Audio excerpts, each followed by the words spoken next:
समीना से हम पिछले हिस्से में गुफ्तगू कर रहे थे। उनके कनाडा आमद, बड़ा तारीखी दिन 9/11 का और हेथरो एयरपोर्ट की बातें हो रही थी। तो जी। आप मुझे ये बताइए कि और क्या मंजर था वहां पे, कौन सी याद रह गई उस याद के साथ। जी। ज़रूर। पहले एक बात, हम्म। आपको मेरे इस तरह बैठने में कोई एतराज़ तो नहीं भाई, कनाडा में खवातीन की किसी भी उस पर कोई इतराज कर सकता है, आप मुझे बताइए। है? देखिए, ये सबक आदमी जितनी जल्दी सीख ले उतना उनके हक में बेहतर है। बिल्कुल को और आई विश कि ऐसा सारी दुनिया में हो सके, विच इज़ बिल्कुल बिल्कुल, नॉट यहाँ तो पॉसिबल। मर्द इतनी जल्दी ये सारी बातें सीख लेते हैं क्योंकि कानून सिखा देता है सारी चीजें। बिल्कुल, जैसे बिल्कुल। आप देखिए। इंग्लिश सिखाती हैं, ये देखिए ये आपकी तूती बोल रही है। जी। "Shiki, be quiet. Be quiet." तो इसको भी आपने कुछ लैंग्वेज सिखाई कि नहीं सिखाई? बिल्कुल मज़े की बात ये, आई डोंट नो कि शायद अगर ये कहीं पाकिस्तान में, इंडिया में पैदा होती तो शायद उर्दू हिंदी बोलती हम्म। या समझती। मज़े की बात ये है कि जब इसे इंग्लिश में कहो तो ये सुन लेती है। लेकिन आप सिर्फ यही नहीं समझिएगा कि मैं इंग्लिश की टीचर नहीं हूँ, इस्लामियात की भी थी। तो अक्सर मैं इसको जब खुश होके कहती हूँ कि अल्लाहू अल्लाहू, और वो सर हिला के डांस करती है, उसपे बड़ी खुश होती है। अच्छा, सूफीइज्म पे भी है। सो आई होप इसकी दाढ़ी ना निकल आई कहीं। चले जनाब, तो ये गुफ्तगू तो चलती रहेगी, सॉरी जी। लेकिन वो अहम है हाँ जो जी, बिल्कुल। हाँ आपको। जी। हाँ जी। तो मैं सिर्फ इस वजह से कह रही थी कि अक्सर लोग बड़ा हंसते हैं मुझे इस तरह बैठे देख के, लेकिन मैं जी। बड़ी देसी किस्म की औरत हूँ। हम्म। तो कहीं भी जाऊँ सोफे पे चौकड़ी बांध के बैठ जाना, चाय में बिस्किट डुबो डुबो के खाना, हम्म। और जोर जोर से हंसना, जो कि हम्म। मेरा ख्याल है बहुत सारे लोग तहजीब के खिलाफ समझते हैं। हम्म। आई एम सॉरी, लेकिन मेरा ख्याल है मेरा उस तहजीब से ताल्लुक नहीं है। तो आप अपनी जी। तहजीब खुद बना रही है ना। अ, नई तहजीब। जी। अच्छा। जी, तो हम हीथ्रो एयरपोर्ट के हवाले से बात हाँ। कर रहे थे। जी जी। और मैं ये जिक्र कर रही थी कि किस कदर मेरे लिए अमेजिंग बात थी हम्म। कि जब मैंने शाम होने के कोई कई घंटों के बाद, लोग परेशान थे, रो रहे थे, हम्म। सामान गुम गया था सबका, सब किसी चक्कर में पड़े हुए थे, लेकिन कुछ अरसे के बाद जब शाम हो गई और लोग थक हार के इधर उधर जगह ढूंढ रहे थे, कोई जगह नहीं थी बैठने की। हम्म। और अचानक जो एयरपोर्ट के 3-4 बड़ी बड़ी एंट्रेंसेस हैं, उनके दरवाजे खुले और ये बड़ी बड़ी ट्रॉलियां जो थी वो सामान से लदी हुई अंदर आना शुरू हो गई। और इस कदर मैं हैरान हुई कि इतनी तमीज से, तहजीब से उन सब लोगों ने हम्म। जो भी वो सामान लेके आए थे, कुछ ट्रॉलियों पे तकिए और चादरें थी, कुछ पे खाने पीने का सामान था जो उन्होंने बड़े सलीके से रखा हुआ था, वो लाके उन्होंने बगैर किसी तफरीक के, जो भी जिस तरह से भी जिस हाल में भी था, उनसे पूछ के कि कितने फैमिली मेंबर हैं उनके, कितने लोग हैं, कौन सा हम्म। ग्रुप है, उसको चादरें तकिए सबको देने शुरू किए। दूसरे ग्रुप ने आके सबको फूड की जो ट्रेस थी वो देनी शुरू की। और उसमें खैर मैं तो उनकी इस मेहमान नवाजी से या जो भी है इमरजेंसी हालात में उससे निपटने के तरीकों पे हैरान हो रही थी। लेकिन उससे ज्यादा जो मुझे हैरत हुई वो ये सवाल था जब मेरे हस्बैंड ने उनसे किया कि जब उन्होंने हमें एक बड़ी सी ट्रे दी, उसमें 8-9 बर्गर्स थे, मुख्तलिफ किस्म के, साथ ड्रिंक्स थे बच्चों के लिए, चिप्स थे, बाकी चीजें थी। और जब उन्होंने खोल के देखा और उसमें मीट था, हम्म। तो उन्होंने मेरे हस्बैंड से पूछा कि ये इज इट हलाल। हम्म। तो मैं हैरान हो गई, हम्म। क्योंकि ये लफ्ज मैंने कभी नहीं सुना था। सही आपको बात। पता है पाकिस्तान में तो बिल्कुल सभी कुछ हलाल है, बिल्कुल। या आई गेस के पाकिस्तानी समझते हैं कि सभी कुछ हलाल है।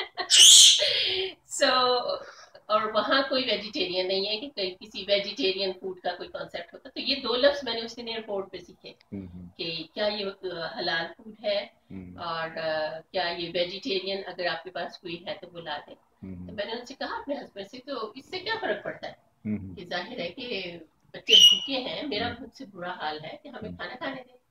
तो उन्होंने मुझे झिड़क के देखा कि नहीं, चुप रहो तुम। और अच्छा। बहरहाल हमने वो बर्गर्स नहीं दिए बच्चों के लिए, चिप्स और कुकीज जो उनको वो हमें दे सके। तो बाद में मेरे हस्बैंड ने मुझे बताई ये बात कि ये जो मीट है, एक तो ये हलाल नहीं है, हम्म। और दूसरे तुम्हें पता नहीं है कि हो सकता है कि ये पोर्क हो। हम्म। तो वो भी मेरे लिए एक नई बात थी कि कभी हम्म। मैंने सोचा ही नहीं कि ये मीट पोर्क है या बीफ है हम्म। या लैम है या गोट है या व्हील है जो होता है यहाँ पे। बिल्कुल। तो ये चीजें थी जो उन हालात में भी मैंने सीखी कि तो ये बड़ा यादगार सफर है आपका। बहुत यादगार, मैं ठीक कभी है। नहीं उसको भूल सकती। ठीक। तो और 4 दिन स्टे के बाद आप लोग कनाडा जी पहुंचे, हम तो लोग कनाडा 4 दिन एयरपोर्ट में एयरपोर्ट किस पे तरह आपका इस्तकबाल किया गया, क्योंकि सूरत हाल बड़ी वो थी और आप बिल्कुल। पाकिस्तान से आ रहे थे, ओह तो कोई, गॉड। हाँ। तो ये जो हमें बर्गर दिए गए थे और इसके बाद ये मेहमान नवाजी की सिर्फ एक सूरत हाल थी, वहां उसके बाद जो हो रहा था हम्म, कि आहिस्ता आहिस्ता जो है सुबह तक ये पता चला कि न्यूयॉर्क में हम्म, क्या सानहा अच्छा। नुमा हो चुका है। हम्म, और ये भी जो क्या सराइयां हो रही थी कि वो कौन लोग हैं और किसमें, और जाहिर है कि पहली चीज उसमें थी कि वो पाकिस्तान से ताल्लुक रखते हैं, मुस्लिम है। और यकीन करें कि कुछ ही देर में हम्म, एटलीस्ट मैंने अपने आप को मुजरिम समझना शुरू कर दिया। मुझे लगा हम्म, कि वो पाकिस्तान से हैं जिन्होंने ऐसा किया कि बेगुनाह हजारों लोग मारे गए हैं और वो मुस्लिम है, और ये कहा जा रहा है कि ये, और मुझसे नजरें नहीं उठाई जा रही थी। मैं हद हम्म, से ज्यादा खौफजदा थी, शर्मिंदा थी। और मुझे ये लग रहा था कि ऐसा ना हो कोई कोई मुझे कुछ कहे या मेरे बच्चों को कुछ कहे। और मैं अपने बच्चों को अपने बिल्कुल साथ लगा के बैठी हुई थी। और उस वक्त मेरे हस्बैंड बार बार ये कोशिश कर रहे थे कि वो बाहर जाएं, कहीं से फोन करें, कुछ मदद हासिल करने की कोशिश करें कहीं से। लेकिन मैं इतनी खौफजदा थी कि मैं उनसे कह रही थी कि नहीं नहीं, आप प्लीज यहीं रहें, ऐसा ना कि कोई पकड़ के तो मार कुटाई करे या लड़ाई। और उसमें से कुछ लोग जो है वो बड़े ही जज्बाती भी हो रहे थे, जो दोनों तरफ की पार्टीज थी। मुस्लिम हम्म, जो थे दूसरों को गाली गलौज कर रहे थे, दूसरे लोगों को अच्छा। बुरे लफ्जों से बुला रहे थे, मतलब इस किस्म के भी ग्रुप थे और ये सब हो रहा था। लेकिन बहरहाल बहुत जल्दी जो वहाँ की सिक्योरिटी थी, पुलिस थी, जो आ हम्म, गई, उन्होंने लोगों को आराम से समझाना और बिठाना शुरू कर दिया। और ये वो चीजें थी कि जिन्होंने शुरू से मेरे दिल में इस बात का सबसे ज्यादा, जिस चीज का मैं अभी भी एहतराम करती हूँ, हमेशा करती रहूंगी, कि लोगों ने मुझे या मेरे बच्चों को या हम सबको मुजरिम नहीं समझा। हम्म, कुछ लोगों की नजरें जरूर बदल गई हमारी तरफ, वो जिस तरह से देख रहे थे, हम्म, शक की नजर से, गुस्से की नजर से, और मैं भी नफरत की नजर से भी। और हम्म, इस चीज ने मुझे एहसास दिलाया कि इस दुनिया में बहुत कुछ है जो हम्म, मुझे भी सीखना है। पाकिस्तान जैसी जगह पे रह के जहाँ एक मजहब के लोग हैं, अब तो चाहे हालात जो भी हों, शिया सुन्नी या जिस किस्म के भी हालात का शिकार है पाकिस्तान, आज से कम 15 साल पहले इतने हालात बुरे नहीं थे। तो उस वक्त सब मिलके रहते थे, एक जैसी फूड खाते थे, जो भी सबके हालात थे। मैं अपनी टीचिंग में मगन थी और मुझे लगता था यही दुनिया की सबसे बेहतरीन जगह है। कोई एक्सपोजर नहीं था, हम्म, राइट। तो लेकिन पाकिस्तान से निकलने के बाद मुझे दुनिया को डिस्कवर करने का एक्सपोजर हुआ, जब मुझे कि कितनी किस्म के मजहब हैं यहाँ पे, कितनी किस्म के लोग हैं जो मुख्तलिफ जुबानें बोलते हैं, मुख्तलिफ किस्म के कपड़े पहनते हैं, मुख्तलिफ तरीके से चलते फिरते खाते पीते हैं, उनका कल्चर मुख्तलिफ है। और लेकिन थैंक्स गॉड कि मैंने सबसे पहले ये बात सीखी कि ये सारे लोग मुझसे बहुत मुख्तलिफ हैं, हम्म, लेकिन ये बुरे लोग नहीं हैं। हम्म, उनमें से कोई भी बुरा नहीं था।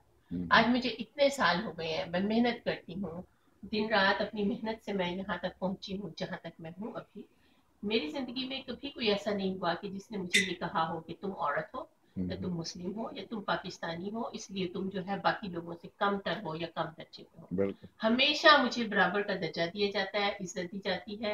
एंड इस चीज को जो है मैं हमेशा बहुत अप्रिशिएट करती हूँ। तो बिल्कुल। ये मेरे सीखने का और मेरे जो जिंदगी के सबक थे, वो मुझ पे जो जिंदगी की किताब थी, हीथ्रो एयरपोर्ट पे खुलनी शुरू हो गई थी। बिल्कुल। और वो कभी खत्म नहीं हुई है, वो कभी नहीं। बिल्कुल। तो ये जो सफर है, इस सफर के हवाले से मुझे याद आया कि आपकी किताब जो नया चांद है, उसमें एक हवाई सफर या पीआईए पे खास तौर पे जो है ना एक नज्म जी। लिखी गई है, हाँ और जी। पीआईए उसका उन्वान है, लेकिन नज्म बड़ी मुख्तलिफ सी और बड़ी अनोखी सी है, तो जरा वो सुना दें इस हवाले से। जी जी जी बिल्कुल। जी। लेकिन ये हीथ्रो एयरपोर्ट के हवाले से तो बिल्कुल ठीक है, हम्म, बिल्कुल भी ठीक नहीं है। हाँ, नहीं नहीं, कोई पीआईए बात के नहीं। हवाले से नहीं, सिर्फ सफर के सफर, हवाले, सफर सफर के के हवाले। हवाले से है। ठीक है ना, और कि मुझे जब एयरपोर्ट का जिक्र है तो हमारी कौमी एयरलाइन का जिक्र भी तो आना चाहिए ना। बिल्कुल कि पीआईए का होना चाहिए। और ये देखिए आपने मेक श्योर कि आइंदा से मुझे पीआईए जो है वो फ्री टिकट दिया करे, मैं सब कुछ बता जाए। चले। जी। ये पीआईए इस नस्म का उन्वान है। ना तो खुश मिजाज था वो बहुत, न जमाल की वो मिसाल था। वो बहुत ही आम सा आदमी, जिसे मेरे खुफ्ता ख्याल ने कोई खास शख्स बना दिया। वाह। वो जो सो रहा था अभी यहाँ मेरे बाएं कांधे पे सर धरे, अभी तक है हल्की सी एक नमी, अभी तक दबाव है नम सा, वाह। अभी तक वो शोर है सांस का मेरे बाएं कान की लौ तले। कभी कस मसा के वो नींद में यूं ही अपने बाल संवारता, कभी मेरी शॉल भी खींच ली, कभी हाथ घुटने से छू गया, कभी उसकी गर्म सी एड़ियां मेरे सर्द पाँव से छू गईं, कभी बेआराम सी करवटें, कभी शर्मसार सी मासरत, कभी इस तरह कभी उस तरह। वो जो सो रहा था जहाज की बड़ी तंग सीट पे बेतरहा, अभी तक ख्यालों की झील में मेरा हम सफर है बना हुआ। मुझे क्या खबर, मुझे क्या पता, कोई नाम होगा गरीब का, वो बहुत ही आम सा आदमी जिसे मेरे खुफ्ता ख्याल ने कोई खास शख्स बना दिया, मेरी पौर पौर जगा दिया। चलें जनाब, बहुत शुक्रिया। अब इस खास शख्स के बारे में जो है ना, अगली वीडियो में आपसे हम बात करेंगे। जी ठीक जी है, बिल्कुल। तो हाँ जी, यहाँ इस आपसे तरह के इजाजत। बहुत से खास और बहुत से गुमनाम लोग जिंदगी में आते जाते रहते बिल्कुल, और आप जैसे ही लोग उनको खास बनाते हैं, एक आम आम हैं। सिचुएशन को, आम शख्स को, आम हालात को और जी आम सोच को। यही कमाल है शायरात का, शायर का और अदीब का। चले बिल्कुल। मिलते हैं अगले हिस्से में। जी जरूर।